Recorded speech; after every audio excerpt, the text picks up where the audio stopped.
Gaazexeessummaan siif maali? Gaazexeessummaa yaa uummataaf hojjetta. Kana keessa guyyaan itti qoramte ni yaadatta dhiiroo. Harkan kennadhu Maalumaaf filattee wansi jiru? baay'ees jaalladha.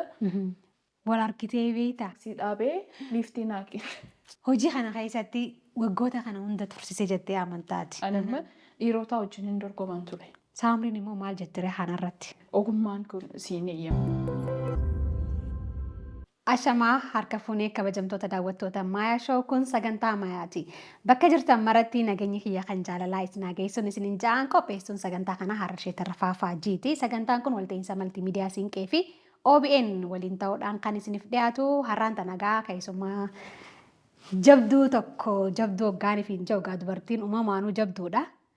Qabadheetiin isiniif dhiyaadhe gaazexaa bariisaa irratti qopheessituu mata dureewwan garaagaraa kan taate gaazexeessituu fi haadha ijoollee ogeettii yoon je'een gaagizee tokko tokko dubartii kana akkaatuma ittiin ibsu kanatu na jalaa badaa waan ta'eef Saamraawit Girmaa Bantiituu nu waliin jira. Itti dhiyaadhaan isinin jaa. Daawwattoota Maayaa Shoo wajjin wal barru. Hayyee baay'ee fayyaa ta'e ulfaadhu waan argee. Jalqaba irratti si galateeffachuutan barbaada. Sababni isaa yeroo baay'ee namoota keessummaa taasifachuu gaafa yaadnu namoota public figure ta'anii fuuldura irratti beekamanidha. Garuu atis yeroo dheeraa na beekta waan ta'eef gaazexaa bariisaa irratti waa gumaachiteetti muuxannoo qooduu dandeessi jettee na waamuu keetti guddaa galatoomi. Akka kaastee maqaan koo Saamraawit Girmaa Bantiin jedhama. Kan inni dhaladhee guddadhee Wallagga Bahaa magaalaa Naqamteetti. Barumsi koos sadarkaan tokkoffaa amma lammaffaatti achitti darbees kolleejjii. Kutaa 10 kolleejjii seenee kolleejjii barsiisota Naqamteettanii. Barsiistus turte? Yaa godhifama kanallee irraanfadhe haa. Gaazexeessummaa matti waan ani gaazexeessummaatti si beekaa. Barsiisummaa baradheetanii waggaa 2 moo magaalaa Finfinneetti barsiiseera. Isarraadha gara gaazexeessummaatti kan dhufe. Garuu barumsa isaa barachaa jechuudha. Ka galgalaa joornaalizimii barachaatanii barsiisaa ture. Kolleejjii akkam fixeenan ba'ee egaa magaalaa Naqamteedhaas jechuudha. Akkas yaalii guddina koo waggoota 15 darbanii fi gaazexaa bariisaarra sadarkaa riippoortaraarraa kaasee hamma qopheessituu olaanaatti. Amma ganna 15 jechuun waan guddaadha baay'isawee. Baay'ee umrii dargaggeessa tokko ta'uuf maal tafaree. Isteeppiin fuuldura koo jiru gaazexaa bariisaa irratti tokkittiidha jechuudha. Amma kananii maxxansa irratti hojjechaa ture jechuudha. Hayyee. Wal barumsaaf wanni irra keessee hedduu takka gaariidha. Daawwattoonni Maayaa Shoo wajjin walitti dhiyaanneeti.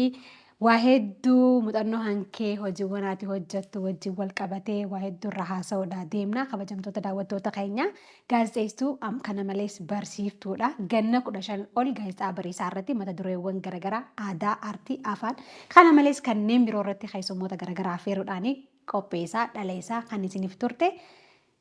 Keessummaan kiyyaarraa Saamraawit Girmaa Bantiitu na waliin jira. Nama seenaa guddaa keessa dabree as ga'ee dubartoota ciccimoo gaazexeessootaan wal qabatee keessattuu nu qabnu jennu keessa isiin tokko. Keessattuu immoo miidiyaa piriintii yookaan immoo miidiyaa maxxansaa kana keessatti namni hedduun hin mul'atu, hojii isaatu mul'ata. Namoota san keessaa immoo isiin tokko jechuudha. Kanaafuu sagantaa Maayaa kanarratti immoo waa hedduu irraa haasa'uu deemna. Itti dhiyaadhaan isiniin ja'a turtii gaariin isiniif hawwa. Saamrii yaanii irra hedduu laala akkanatti dulloomtee garaatti baattee jechuudha. Karaa dheeraa kana imaltee Finfinnee irraa istiidiyoo Maayaatti waan argamteef irra deebuudhaan ammallee galatoomiin siin ja'a. Mee bariisaarraa haanuu dhiiroo waa'ee kan keerraa haasoo hin himre. Mee waa'ee bariisaa kana nama hangam keenyatu beeka waan jiru kanarraa xiqqashoo irra busnee fi gara mata dureewwan keenya kan birootti ceena jechuudha. Baay'ee natti tolaanaanis gaafa waa'ee bariisaa dubbadhu. Akka waan waa'ee daa'ima koo tokko dubbadhutti kan inni dubbadhu baay'ees jaalladha. Kanaaf jecha keessumaa waa'ee bariisaa dubbachuuf jecha aarsaa kamiyyuu kaffaluun dirqama. Inni kun anaaf isa salphaadha. Gaazexaan bariisaa egaa hundeeffame ishee waggoota gara 49 adeema. Almost jaarraa walakkaadhaaf jechuudha. Baay'een keenya sana beekuu dhiisuu dandeenya. Namoonni wajjiniin kaa'anii jiru. Jalqaba irratti siyaasaaf ture. Jaalleen Coolataatu ergamni siyaasaatti kennamee ture. ABO keessatti hawaasummaaf aadaa akka isaan hoogganan akka isaan jajjabeessanitti kennamee ture. Yeroo kana karoorri isaan qabatanii inni tokkoffaan hawwisoo hundeessuu, hawwisoowwan jajjabeessuu. Isaanis immoo Finfinnee irratti dhufanii agarsiisa tokko akka isaan agarsiisan taasisuu ture. Inni milkaa'eera. Gaazexaa immoo inni lammaffaa gaazexaa hundeessuudha. Gaazexaa akkamittiin hundeessina jedhanii bara 1966 seenaa kana kitaaba seenaa jireenya isaanii irrattis barreeffamee jira. 1966tu yaada isaa dhufaaf. Yeroo kana immoo Maaddii Ahmed Muddeen immoo Profeesar Maaddii Leencoon yeroo kana akka isaan siyaasaaf hojjetan dhossaniitu itti miidhamuu danda'a jedhanii Profeesar wajjin walitti dhufaniitu haala kanaan hundoofte 1967 jechuudha. 1967 hundoofte waggaa lama akka hojjetteen mootummaan Dargii immoo dhaabsisa. Kana keessatti bu'aa baay'ee guddaadha kan jiru. Hayyeka hedduu takka bareedaadha Saamriyyee. Ati kan baratte miidiyaa biroodkaastii jennuun yookaan immoo TV fi reediyoo irratti dalagan kana teoreetikaalii hoggaanuu fi barattuu yuunivarsiitii keessattis jechuudha. Kan itti hojjechaa jirtu immoo piriintii miidiyaa yookaan miidiyaa maxxansa kana maalumaaf filattee waan siin jiru? Sila jalqaba irratti kan inni bariisaa akka mucaa kootti ilaala siin jedhee kanaafani. Ani miidiyaa maxxansaa akka tasaanitti seene. Gaazexeessummaa ijoollummaa kaaseen hawwaa garuu namootiin argaa guddadhe televezyiiniidhaan keessumaa reediyoodhaan waan tureefi yookiin televezyiiniirraa yookiin reediyoorraadha kan inni dhufuu barbaadu ture. Garuu barumsaaf gara Finfinnee gaafa dhufu joornaalizimii galgala barachaatan beeksisi ba'e. Akkanaan bariisaa keessa seenee waggaa lama akkan hojjedheen eebbifamee jechuudha. Garuu gaafan itti seenu kan keessaa dhiistee baatu miti. Waan baay'ee sirreessuutu sirraa eegama.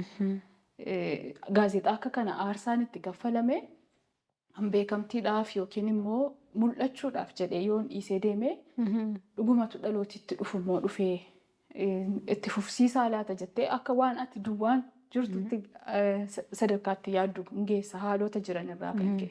Kanaaf ani immoo maalan gumaacheen jedha. Bariisaa irratti maaliin hojjedhe jedhee tan dubbata dhabooru. Isee kana waggaa dhufu kanan sirreessa. Gaafa waan xiqqoo sirrattu immoo afachuu kanaan hin ga'a. Itti jennu tiimii maanii akkasittiinitu keessatti ofirraan fadhee jechuudha. Ajaa'iba! Guddaadha. Guddaadha. Hayyee achuma keessatti immoo gaazexeessummaan waa hedduudha. Keessumattuu immoo gama miidiyaa maxxansaa kanarratti hoggaanii fi dalagan bu'aa bahiin hedduu akkuma hojiiwwan kaanitti jechuudha. Nama qunnamuu danda'ati. Mee akkamiin ibsitame gaazexeessummaan siif maali? Gaazexeessummaan ogummaa ani ijoollummaadhaa kaasee hawwaa ture argadhe waan ta'eef anaaf isa guddicha dhedhee yaada. Hundumtuu kan isaa akkuma jaallatu jechuudha. Isa malees nan jiraadhaan hojii biraa nan hojjedha jedheellee hanganii yaaduu hin dandeenyetti. Inni kun fedha koodha. Gaazexeessummaan maal inni seedhu saayinsii isaa bal'inaan hin kaasnu har'a. Akkuma dubbisaan keenya hubatu yookiin immoo dhaggeeffataan keenya hubatu namni piriintii dubbisaa jedha waan dubbisaa. Odeessiin kan keeti nama dubbisu.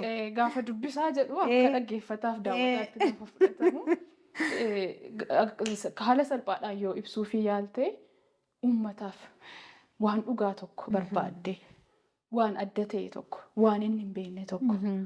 Ituu kana dhiyeesseef jettee filannoo mataa keedhaan ija taatee fi gurra taatee fi afaan taatee fi taatee tokko taatee dhugaa tokko dhiyeessuufidha gaazexeessummaan. Kana keessa waan baay'ee jira gaafan siin jedhu ka'ee kana dhiyeessan jettu irratti qorannoo wayii xiqqoo ishee gaggeessita. Nuyyuu amma maxxansa caalaatti fuula hawaasummaa weebsaayitiidhaan feesbuukiidhaanii teelegiraamiidhaan irra caalaa dubbisaa bira kan ga'aa jiru haala sanaan kan deema dirqama jijjiiramuu qabda. Gaazexaa kun baduu hin qabu itti fufuu qaba. Dookumantii ta'aa deema seenaadha. Seenaa galmeessaas deema. Akkasitiin amma ta'e numa deema. Garuu immoo sooshaal miidiyaan kun babal'achuunsaa miidiyaa warra kaanis warruma biroodkaastii fi dhiibbaadha. Dubbisuu keenya irratti gaazexaa irratti immoo baay'eedha kan inni miidhaa qabu. Hayyee. Gama biraatiin waa'ee gaazexeessummaa hanga tokko irra keenyee jirra. Gaazexeessummaan akkuma ogummaa kamittuu naamusa if danda'e barbaada. Naamusa guddaa barbaada. Naamusa ogummaatiin wal qabatee mee maal jettamee yaadde amma ogummaa gaazexeessummaa kanaan wal qabatee? Egaa gaazexeessummaa yaa uummataaf hojjetta. Atoof taatee mini. Akkansiin jedhee kan ofii keerra darbite ija uummataa taata, gurra uummataa taata, afaan taata. Sana jechuun situ argaa fi situ dhagaa fi situ dubbataa fi jechuudha. Ogummaan kun siin eeyyamu. Kana duwwaa miti. Bilisa ta'uu qabdate.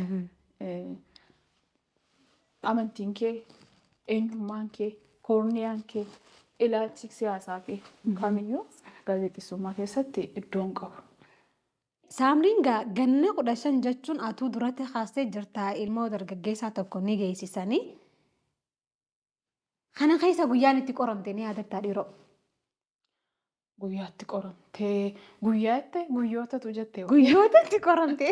waan baay'ee keessumaati gaafa barattee pirinsipiliisaa beekee baatu sitti ulfaataa baay'ee.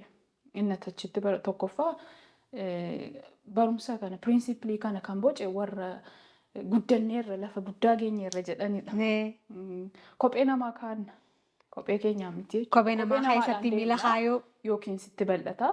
Yookiin quba si qabeetu akkatti deemtu wallaalta. Gaafa gara keenyatti dhufu dhiisee deemuu laata guyyaanati jettu baay'eedha. Walitti iyyuu dhufu. Mee guyyoota san keessa ati kan inni irraanfanne ni jira dhiiroo? Namni daawwataan irraa baratu jechuudha. Egaa hunda kaasuun illee hundan dubbatan duddan dhungatanii garuu kan inni hin irraanfanne tokko rakkoo hawaasa keessa jirudha. Interviyuu godheetanii fidee akka dirree gara dirreetti baaniitu iddoo adda addaa sittiin himuudhaan daandii hojii wal qabatudha. Eebbisiisuu deemne daandii. Garuu rakkoon uummataa waan biraadha. Gaazexeessummaa kana keessatti ati gaama dubartiidha. Haadha Saamriin. Gar tokkotti aan dubartii waan hin ta'eef kan hin dandeenye kana gochuu hin dandeenye. Warra ijoommoo jira. Saamriin immoo maal jettire kanarratti? Waan akkasii dhagahuun barbaadu. Namnis akkanaan jedhu hin barbaadu anis ofiin jedhee hin beeku. Jechuun dubartii waan hin ta'eef kana gochuu hin danda'u yaadeeyyuu hin beeku. Jireenya koo keessatti hojiin hojjedhu keessatti hojiin ishuuwwan ciccimoo fakkaatan hin dhufu. Hangas mara nuun qoru gaazexeessummaan biyya keenya ta'us garuu jiru dhiironni hojjetan. Dhiisati. Otoo eebaluun deemee. Tunni dhiiraa deemee lafa akkasii. Lafa akkasii immoo atituu deemte. Maaliif waan laafaa wayii itti fakkaatu gaafa jedhamu baay'ee naaraan. Guddinni koos akkas miti natti fakkaata maatii keessatti. Intala hangafaadha. Bilisummaadhaan na guddisan maatiin koo. Waa'ee durbaa dhiiraa jedhanii qoodinsi hin jiru. Dandeessaadha keessumaan abbaan koo. Ijaan hangafa ta'ee fi ofitti butee ofitti dhiyeessee na guddise waan ta'eef akka sanatti dhaqaniin ilaalu. Akka jette immoo waa tokkotti nan amana. Waaqayyo kennaa addaa tokko nuuf kenne. Kan warri dhiiraa hin qabne yoon akka murtanis gaawaan kennaadha waan goonuu hin qabnu. Waa gochuun hin danda'amu. Kennaa addaa gaafa siin jedhu wantoota baachuu. Danda'uu. Obsuu. Waan fedhe keessa ta'e amma jireenya duuba kootiin beektu. Fakkeenyaaf yeroon itti hojii na cinqu barumsa guyyaa barachaa hojii dhokuldhee barumsa barachaa daa'imman ijoollee mana keessaa guddisaa gaafa mana galu haadha manaadha dirqama ijoollee koofis abbaa warraa koofis yeroo kennu qaba waan hin qabatee haadhuma sirrii haadha ishee Oromoo sana ta'ee maatii koo guddifadha gaafan gara hojii koo dhufu immoo gaazexeessituun hojjechuu dandeessu dha malee sababan dubartii ta'eef duubatti. Lafan baradhuttis anamma dhiirotaa wajjin hin dorgoman ture. Yeroo barannuyyuu malee guyyaa boqonnaa gaazexeessaan akkas jedhu hojjeta eeyyuu yaadu. Jalqabuma gaafa seentuyyuu kan sitti himamu inni guddaa. Ittuma amantee seentaa. Akkasidha gaazexeessummaan maal gootaa siin jedhu. Lakki hin barbaadu innaan karaan duddandaaqoo deemuu dandeessa. Barsiisummaa irratti akka turtee duraan naaf kaastee irra haasawaa turte. Yeroo tokko barsiisaan barataa inni barsiisee bakka guddaa ga'ee fa'a yookaan hojii keessatti fa'a wal arguu mala. Umrii hedduu lakkaa'uu baattullee barsiisummaa keessatti wanni akkanaatti qunnamee namni ati barsiiftee fa'a wal argitee beektaa? Baay'ee na mudata. Kan inni dagan ijoollee artiist Zarihuun Wadaajoo barsiiseeraan. Ijoollee lama barsiiseera. Lubbuusaa gaa waaqayyo Rabbi rahmataa godhuuf. isaan keessaati ishee hangafa Aanoolee jedhamti. Yuunivarsiitii seentee gaafa isheen gara yuunivarsiitii deemuuf jettuun harmee ishee wajjin hin arge. Baay'ee natti tole jechuun gatiitti kaffalee hamma ta'e akka barsiisaa tokkootti gatiitti kaffaltee rileeshinii gaarii qabna turre walitti dhiyaannaa ijoollee sabboontootadha. Gaafa Finfinnee keessatti ta'umoo wantoota akkasiis harkisu. Akkas walitti dhiyaanna ture yeroo isheen yuunivarsiitii seenuu ishee arge baay'een gammadee. Kan biraa immoo dhiyoo kana kutaa sadiittan barsiisee natti fakkaata. Taaksii dhaabee liiftii naaqin. Oh my God. Bifi isaa eessattan beeka mucaa kan biyyattan beeka. Sammuu umrii koo miti mucaan kun. Mucaa eenyuuti laata gaafa ani achitti ture daa'ima ture. Achi dhiifama siin barreennaan miis na wallaaltee naan jedhe. Naa dhufe ilkaansaadhaan. Gaafa waan akkasii argatu tokkoffaa innaa tas baay'isee. Umriin koo deemeeraadha. Nan dulloomee inni jiru. Sinaasisas achi immoo dhaloota tokko. Maali ogummaa tokkoon immoo akkasitiin oomishuun keessatti tola. Baay'ee ittiin turre barsiisummaas baay'isee nan jaalladhan ture garuu akkasiin jedhee ijoollummaadhaa kaasee gaazexeessummaa waan hin hawwaa tureefanii dafee keessaa bahee malee hin jiraatu. Hayyee Saamrii. Hedduutu akka galatoomii hayyee kabajamtoota daawwattoota Maayaa Shoo kan daawwachaa jirtan sagantaa Maayaatii turtii gochaa jiruun haasoo keenyarraa waarraa horachaa jirtu waarraa barachaa jirtu jee abdii guddaadhaan qaba keessummaan kiyyaarraa gaazexeessituu fi barsiiftuu Saamraawit Girmaa Bantiiti an qopheessuun sagantaa kana Harrashee Tarrafaa Faajjiiti. YouTube Maayaa TV Show like subscribe share gochuu hin dagatinaan isiniin jaa hamma maayyii sagantaa keenyatti nu wajjin turan affeerraa kiyya. Hayyee Saamrii. Bishaanillee dhugina jala hin dadhabinii. Hin dadhabu. Gaazexeessummaa wantoota si barsiisu keessaa tokko ciminaadha. Akkasitti deemee dirreeyyuu bahee nan hojjedha. Ammallee teenya haasofna lafa mijataa teenye istuudiyoo bareedaa akkasii keessatti teenya haasofna garuu aduu keessa awwaara keessa akkasitiin deemee nan hojjedha kanaaf yaaddeen. Galatoomii. Jabaadhu hedduu takka sittiin boona baay'ee akkuma ofitti amanamummaan kan kee hariiroon nama wajjin qabdu jaalalli namaaf qoddu inerjii maal jaanii miira nama wajjin gizee walitti dhuftu qabdu kana hedduu takka natti tola. Kun immoo ijoolleen tante kana sirraa dhaaluu qaban jeetiin abdii guddaadhaan sirra kaayyadha. Haasoo keenya itti fufna. Inni biraa hojuma kana keessatti gaa ilmi namaa waa'ee muuxannoo kana kaasne irraa haasoo hin eemitire waa'ee hedduutu nama qunnama. Saamriin cimina isii amala isii keessa isa kamtu hojii kana keessatti waggoota kana hunda tursisee jettee amantaati. Ani wanta yaade tokko bakkaan gaachuun kennaa makoodha biraa deebi'uun jaalladhu. Yooni lafa barbaadu sana. Amma yoon gaazexaan bariisaa iddoon barbaade sana naan geenye. Kanaaf waan hin kaffaluu qabu sana hundumaa kaffalee gaafan akkasiin jedhu qofaa kootuun ta'e waa illaan koo wajjin. Gaazexaan bariisaa kun akka maqaa ishee guddummaa ishee deebi'ee fi nama hundumtuu jaallatee miidiyaa maxxansaa federaalarraa qabnu tokkittiidha jedhee jaallatee deeggaree gaafan argu. Gaafa sin biraa deebi'a. Kanaafanii hamma kana sitti meera broadcastiin baradhee hawwiin koo broadcastii hojjechuudha. Ani Zinnaa Sholaanii fa'aa Simmayin Teessoo fa'aa Lamlaffaan taafaa ilaalan guddadhee akka carraa ta'ee magaalaa tokkottidha kan inni dhalanne. Intala baluu gaafa jedhamuun dhaga'amaa guddadhee jaateef sanatu sammuu koo keessa ture. Har'a garuu bariisaan lafa barbaade sanatti hin argine waan ta'eef amman iddoo jedhe sanatti argutti biraan deebi'uutu sadarkaa kanaan na fidee yaada. Waa'ee galaanii dhiisoo dhaabuutu kanaan nagee waggoota kana hunda akkan keessa turu wantoota na godhan keessa kana keessaa hedduu takka bareedaadha. Mee hojiiwwan ati hojjette keessa amma aadaa irratti ni daleedan hin beekaa afaan aartii irratti keessummaas ni affeerta. Wayi sagantaa kana osoon irra deebi'ee sagantaa amma gaana sagantaa hin jaa miti. Mata duree kanarratti osoon deebi'ee barreessee maxxanse gaazexaa kanarratti hajatu kan irraanfanne yookaan immoo bikka kana osoon deebi'ee fa'aa deemee hajatu ni jira. Ni jiraata. Keessumaati wantooti aadaa irratti hojjettu hin dhumumtiire. Guyyuu haaraadha. Guyyuu haaraa. tun deebi amma yeroo abbaa gadaa jiloo maannoo baallee fuudhan deemeen ture Gujii. Turtii achi yoomillee irraa fudhu.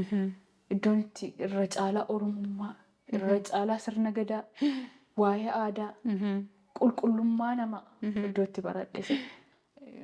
Ergama yaada akkasii hin qabaadhu. Anis gara mee ilaalu qaba. Piriintii kanarratti umurii amma kana dabarseera. Hamma ta'e jijjiiramni gaazexaa bariisaarra jira.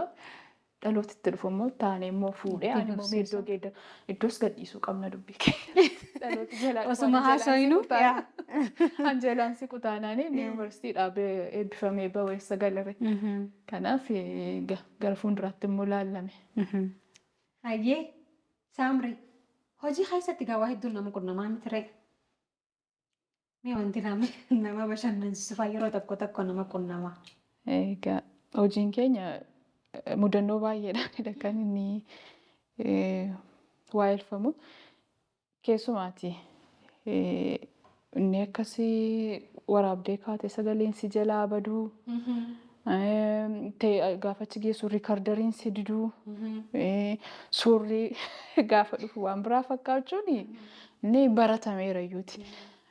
Garuu yeroo baay'ee kan inni ofitti kolfu tokko karaan naan galuunaaf jechuun bitaa mirga gamoo keessumaa gamoo fa'aa seenee achiin bahuu hin danda'u.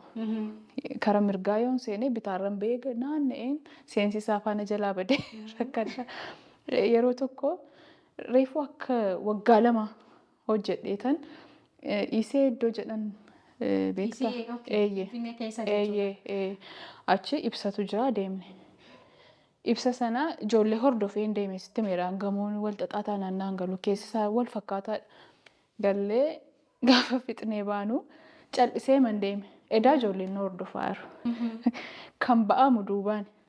Ani garuu eessaanii naanna'ee fidaa karaa wucci guddaa ministeera daandiin isaa irraan gadeensaa jirame achiin hin dhufu. Karaa ministeera biyyaa. Naannee walitti dhufu hin jiru. Achi gaafa galagalee ilaalu ijoolleen na dudduuba jiru. Harka kennachuu immoo Ajaa'iba! Iseen bara karaa. Isaan baana beektaa? Kaasaanchisitti ba'uu qabda. Kaasaanchisitti ba'uu qabda. Eeyyee. Kun immoo 4 kiiloon gad jira. Eeyyee. Dhuma isaan dhufe jechuudha. Dallaa hamma sana naannee kan na dhibu warri naa wajjin deemu maal hojii dhufan. Ani dhimma qabaachuu hin danda'a. Gaafa galagalu ijoolleen naa wajjin jiru. Maalituun jedhee gaafa? Lamin bazii maxxaachuun jedheen. Harkaan kennu ani dogoggoruun koo akkanarratti beekamu. Maaliif asiin dhuftan isin immoo daandii isaanis edaa daandii hanga ammuma kooyyuu nu banne ta'e yaada malee dhufan ta'e hin beeku. Ani lafa naquun qabaa fana asiin dhufee. Maaliif asiin dhuftanii beenaa deebi'aa jedhee gaafa isaan deebi'an isaan duubaan. Achi asiin ba'uun hin danda'amu naan jette namni naan jedhee sin jiru. Amma kana hin dhufne hoo maal ta'a? Yoon deebi'ee ilaale dogoggoruu koon irratti beekama. Ani immoo kennaa koodhaan dogoggoruu hin barbaadu. Inuma dogoggora garuu keessumaa namni immoo akkanarratti beekuu hin barbaadu. Isaa booddee gaafa isaan deebi'anii isaan dudduubaan deebi'e. Isas maalan jedhaanii achiin ba'uun hin danda'amu naan jette. Amma kana ijoollee dhufee achiin ba'uun hin danda'amu naan jette jedheetan garuu gurbaan naa wajjin deeme galee fi ergasii karaan gaafatii naa isheedha. Ishee bitaaf mirga hin beekne. Yeroo hundumaa achi ga'een gamoo sana ergan argee malee namni bitaaf mirga naan jedhee jennaani kuni mudannoo yeroo baay'eedha. Deebi'ee achiin hin ba'u. Karaan balbala deemee deebi'ee achi mirgarra dhufee mirgarra deebi'ee hin deemu. Karaa biraatiin eeyyee achi gaafa deemtu karaa sana arginetti baata wantoota akkasii jira. Kan biraasii dabaluuf immoo nama gaazexaa bariisaarra waggaa dheeraa hojjetaa turanidha.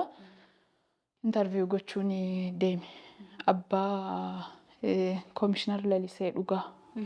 Baay'ee abbaan ishee obbo Dhugaa Jabeessaan bariisaarra hojjechaa turan. Waggaa dheeraadhaaf Dhugaa achi gaazexeessaa turanii isaan interviyuu gochuu deeme. Kiisii isaanii keessan kaa'ee riikardarii gaafa haasoftu harkitti bu'aamin cufeera. Amma nama guddaadha. Irra deebiseen interviyuu godha. Gaarummaan isaanii gaafa interviyuu godhu yaadannoo baay'een qabadha. Akka guyyaa sanaatti ni eegaruu hin beeku. Nama guddaa rakkistee tu dadhabaniitudha umuriin isaanii si daangeessaa deebistee argachuuf ituu namatti dhiyaattu wayii ta'e rakkoon qabu maaloo itteeyyuu kadhatta. Achi booddee yaadannoon qabadhe sanaanii garuu jireenya koo keessatti hojii koodhaan akkasitti na hin beeku. Maalan jedhaan ilaalcha akkamii naa qabaatu isa jedhuun achi iddoo tokko tokkotti gaafa ni. Isuma mo'amuun jaallanne kanatu si qabe Eeyyee. qofa miti. Innis jira garuu nama guddaa akkasii akkam gootee na jalaa bade jettaan. Of course anatu balleesse achi keessa kaa'uumini garuu gaafa footoon ka'u akka sun seenee namni teeppicha ilaala waan addaa barbaannamini akka waraqaa diirraati tuqaa tokko barbaannu wayiidha. Akka inni mul'anneef jennee keenye waan akkasii yeroo baay'eedha kan si mudatu kun jira gaa hojii keessatti. Akka waliigalatti namni waan namni kaan ati akkuma nama kaan irraa baratteetti namni kaan immoo waa'ee uummata akkas irraa barata jeenaa managaa. Tarii namoonni fakkeenya sii ta'an amma kan akka Zinnaash Olaanee gaazexeessituu fi artistii Zinnaash Olaanee kan akka gaazexeessuu Simman Teessoo kanneen biroos maqaa irraa dhohitee jirta. Dubartoota kana namoota naan dinqisiifadhu keessaayis. Ati immoo namni kaan labannii si boodaa dhufu kun maal narraa barataa jettee yaadda? Maal narraa barachuu qaba jetta? Dhalooti dhufu keessumaa dhaloota dubbisu yoo ta'e tokkoffaa wantoota aadaa eenyummaa afaan wantooti kun hojjedhee siin qoofu wantoota baay'ee itti gammaduudha. Kanaaf dhaloonni dhufu eenyummaa isaa irratti aadaa isaa irratti anis gaheen qaba jedhee itti amanee hojjechuudhaan anamma gaafa akkasiin jedhee akka tasaatti seenee garuu maalan gumaacheen jedha.